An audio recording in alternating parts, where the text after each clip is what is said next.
October 1941. Allied pilots over Malta brace for another routine dogfight, only to be jolted by a sleek new adversary carving through the sky. The Macchi C.202. Folgore, or Thunderbolt, stunned veterans used to mocking Italian fighters with sheer speed and agility. Finally, Italy fielded a machine that rivaled the Spitfire. The official stereotype vanished overnight. But how did the Folgore pull off this shock? And why did even the victors scramble to understand its secrets? The transformation of Italy's reputation had begun, and the consequences would reach far beyond the desert skies. RAF pilots over Malta. In October 1941, had grown used to seeing Italian fighters as little more than targets, slow, undergunned, and easy to outmaneuver. That morning, the mood in the briefing room was casual, even mocking. Then the radio crackled with urgent calls. A new Italian machine had joined the fight, slicing through Spitfire formations with a speed and authority no one expected. Debriefings that day were laced with disbelief. The old jokes about flying rickshaws fell silent as the name spread. Folgore, Thunderbolt. The translation alone carried weight. For the first time, Italian aircraft manuals were passed around with genuine curiosity, not ridicule. Pilots described the Folgore's silhouette as a streak, sleek, predatory, nothing like the squat G-50s or the bulbous C-200s they'd faced before. In the officers' mess, the talk shifted from laughter to pointed questions. What engine did it carry? How had the Italians closed the gap so quickly? Reports from the front lines described a fighter that could climb with the best, dive away at will, and hold its own in the vertical. One British pilot, still shaken, wrote, "No joke this time, those Macchis climb like Messerschmitts." The name itself became a signal. Thunderbolt.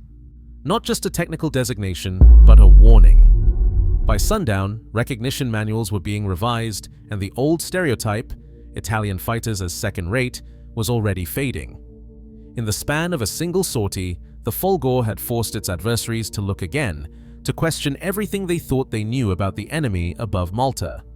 The sky, once a place of easy confidence, now carried a new kind of tension, the kind that comes when respect replaces contempt. Mario Castaldi, Macchi's chief designer, had spent years watching Italian fighters fall behind. The answer, he believed, wasn't just a sleeker airframe or a tweak to the wings, it was power. In 1940, Castaldi staked his reputation on a bold move, fitting a proven German engine, the Daimler-Benz DB601, into an Italian fighter. This wasn't a simple swap. The German engine, now produced in Italy as the Alfa Romeo RA 1000 Monzon, brought 1,159 horsepower, nearly double what most Italian radials could offer. But adapting it meant rethinking the C200's frame from the inside out. Engine mounts had to be redesigned, the cowling reshaped, and cooling systems overhauled to handle the new demands. Even the propeller controls and supercharger intakes needed modification to mesh with Italian manufacturing practices. The licensing process itself was a labyrinth of paperwork, technical blueprints, and political friction. German priorities shifted as the war dragged on, slowing the transfer of vital tooling and engineering data. Italian engineers faced shortages of high-grade steel and struggled to match the precision machining that made the DB601 so reliable in Luftwaffe hands. The first engines off the Alfa Romeo line arrived late and in limited numbers, each one the product of countless workarounds and improvisations. Yet Castaldi's gamble paid off in the most important way. The resulting fighter was no longer chained to the past. The Folgore's structure was strengthened and streamlined to harness the new engine's power, giving it a top speed and climb rate that could finally rival the best from Britain and Germany. The technical leap wasn't just in raw numbers, it was in the transformation of Italian air combat thinking, from cautious imitation to genuine innovation. The heart of the Folgore was German, but its spirit was pure Castaldi, daring, obsessive, and unwilling to accept second place. The numbers behind the Folgore's reputation left little room for doubt. On test flights, the Macchi C.202 consistently touched 600 km per hour at altitude, nearly 370 miles per hour, putting it shoulder to shoulder with the Spitfire Mark V and well ahead of the hurricanes and P-40s it often faced. Its climb rate, measured at over 3,500 feet per minute, let pilots rocket upward to 20,000 feet with a sense of ease more familiar to Messerschmitt veterans than to those used to Italian hardware. The service ceiling reached an impressive 11,500 meters, giving Italian squadrons the rare ability to dictate the height of battle over the desert or the sea. Test pilots from both sides described the Folgore as eager and responsive. The controls felt light at speed, with ailerons that stayed sharp even as the airspeed indicator swept past 300 miles per hour. In tight turns, the C.202 could hang with the best, especially at medium altitudes, and its roll rate outpaced the Spitfire once the fight got fast. Pilots noted that the elevator and rudder responded smoothly, with no tendency to lock up or surprise the pilot, a relief after the quirks of earlier Italian designs or the heavier feel of the Bf-109. Acceleration after a dive was another weapon. The Folgore's clean lines and low drag let it build speed quickly and retain energy through vertical maneuvers. In boom and zoom attacks, it could pounce, climb away, and re-enter the fight before slower opponents had recovered. The cockpit offered excellent visibility, helping pilots maintain awareness in swirling dogfights. Field reports and RAE Farnborough trials both agreed. The C.202 was a pilot's airplane, blending speed, agility, and control harmony into a package that demanded respect from anyone who tangled with it. For the first time, Italian pilots could meet their adversaries on equal terms, at least in performance, if not always in numbers or firepower. Every advantage the Folgore brought to the fight came with a price, and nowhere was this more evident than in its firepower and communication. For all its speed and agility, the C.202 left the factory floor with just two 12.7mm Breeder Safat machine guns mounted in the nose, each fed by around 400 rounds. On paper, these heavy machine guns offered a flat trajectory and decent reliability, but in practice, they lacked the punch of the 20mm cannons found in many Spitfires, Hurricanes, and P-40s. Later C.202 series added a pair of 7.7mm wing guns, but these were often removed in the field to save weight, and even when fitted, their stopping power was marginal. Against bombers or armored fighters, Italian pilots had to rely on accuracy and close-range shooting. Spraying from a distance meant running out of ammunition long before the enemy went down. The Folgore's gun platform was stable, and in the hands of a skilled pilot, deadly at convergence range. But the hard reality was that most Allied opponents could bring up to 8 machine guns or a pair of cannons to bear, sometimes both. The difference became stark in head-on passes or when trying to finish off a damaged adversary. Italian aces grew used to seeing rounds strike home, only for an enemy aircraft to limp away, battered but still flying. Maintenance logs and after-action reports are filled with complaints about insufficient firepower, especially when tasked with intercepting bombers or tangling with well-armored fighters. Communication posed a different kind of challenge. Many C.202s left the assembly line without a working radio, a result of both production delays and chronic shortages of reliable sets. Those that did have radios often suffered from static, short range, or outright failure, problems made worse by the heat, dust, and vibration of Mediterranean operations. In combat, this meant Italian pilots had to rely on hand signals, colored flares, and sheer intuition to coordinate their moves. Formation flying became an exercise in discipline and trust. A leader's waggle of wings, a sudden climb, or a sharp brake had to be read instantly and obeyed without question. Allied squadrons, by contrast, could call out threats, vector reinforcements, or break off an engagement with a few words over the air. For the Folgore's pilots, the lack of radio was more than an inconvenience. It was a tactical handicap that showed up in missed opportunities and, at times, costly confusion.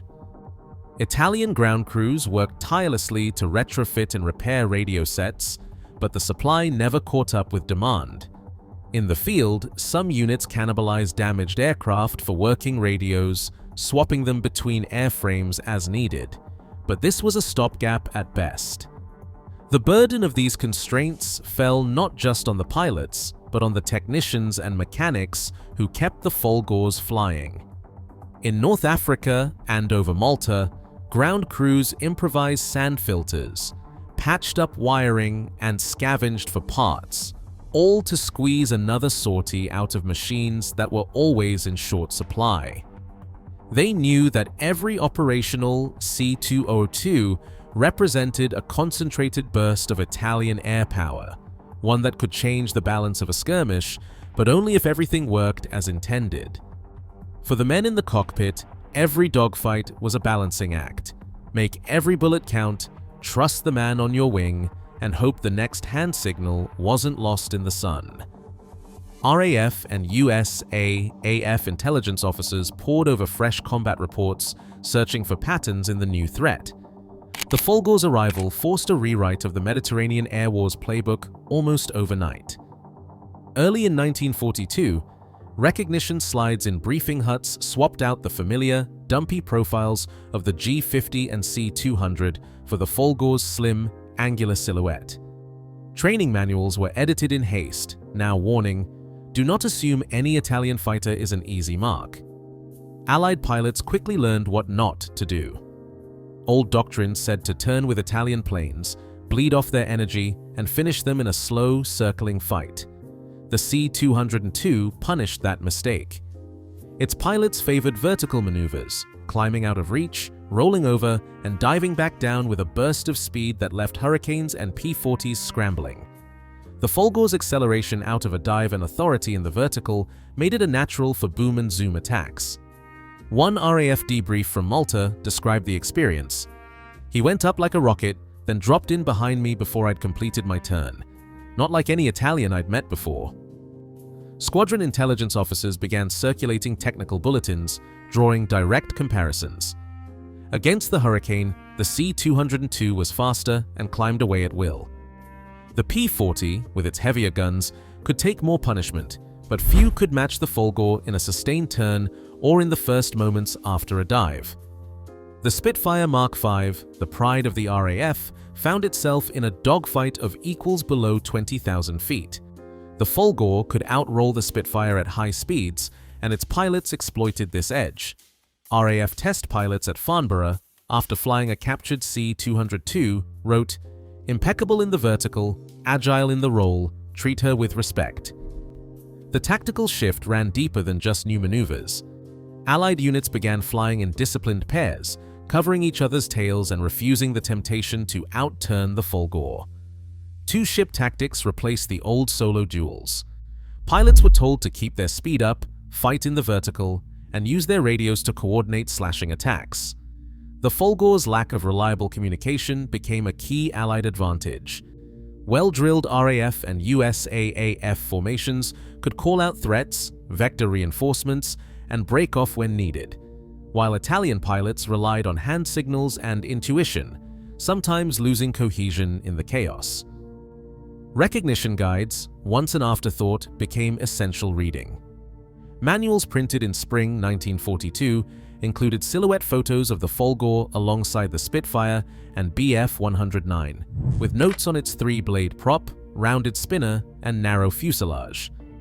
Intelligence briefings hammered home the new reality: underestimate the Italian fighter at your peril. Field reports warned, energy tactics and pairs discipline, do not engage in a turning fight.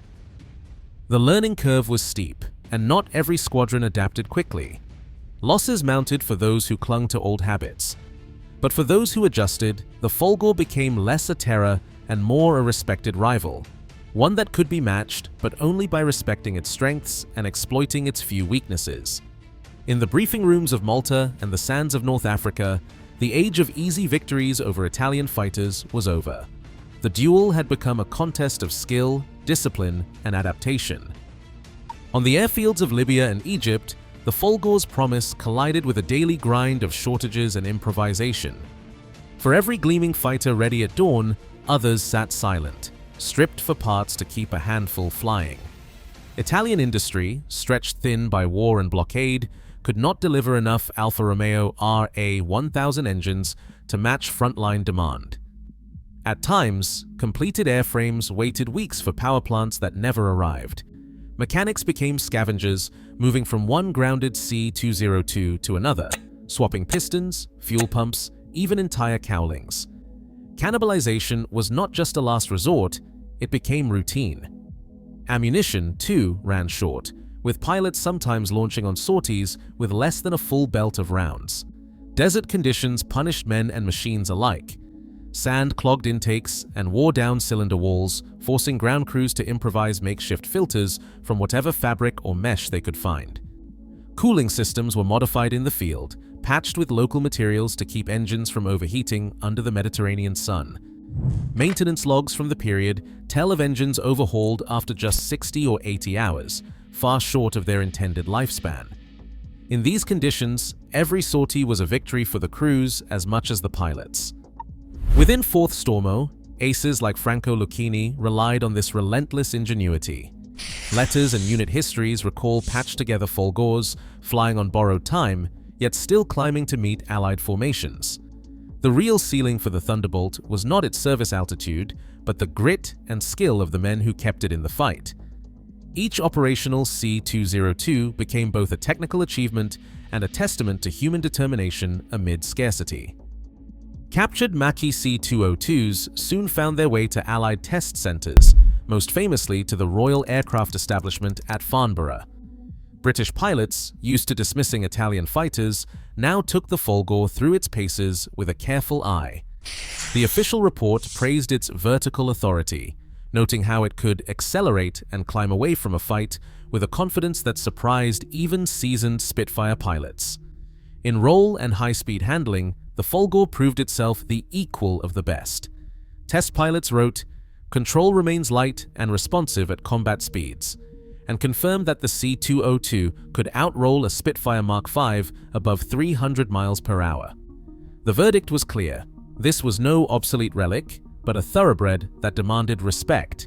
But the tests also laid bare its limits. The armament, just two 12.7mm machine guns, was described as noticeably light, and the airframe could not absorb punishment like a P-40 or Spitfire. Radio communication remained unreliable, a tactical handicap that showed up again and again in simulated dogfights. These findings filtered into Allied doctrine almost immediately. Training manuals and squadron briefings now warned, avoid low-speed turns, never fight a Folgore one-on-one in the horizontal, and always use pairs, discipline, and energy tactics. The Allied playbook became clear: keep the fight vertical, use heavier firepower, and trust in coordinated radio calls to outmaneuver the Italian. The lessons of the Folgore did not stop at the test bench. Italian engineers, taking RAE findings seriously, pressed forward with the Macchi C.205 Veltro. This new machine carried the more powerful DB605 engine and, at last, a pair of 20mm cannons. On paper, it was a match for anything flying over Europe in 1943. The Folgore's legacy was set. It forced a new kind of respect, changed the rules of engagement, and pointed the way to what Italian fighters might have been, given just a little more time and a few more guns. By October 1941, Allied pilot reports from Malta identified the Macchi C.202 Folgore as a genuine threat, capable of matching the Spitfire Mark V in speed and climb and forcing a rewrite of RAF recognition manuals within weeks. The Folgore's performance came from its Italian-engineered, license-built DB601 engine and a refined airframe, not from myth. Yet, its battlefield impact was limited by just two nose-mounted 12.7mm guns, unreliable radios, and chronic shortages of engines and spares. RAE Farnborough test documents confirmed its vertical authority, but also noted its light armament. Some original maintenance records and operational orders remain unavailable, leaving gaps about day-to-day frontline adaptation. Still, the C.202 set a precedent, proving that design and pilot skill could disrupt expectations, even if material realities set the final limits.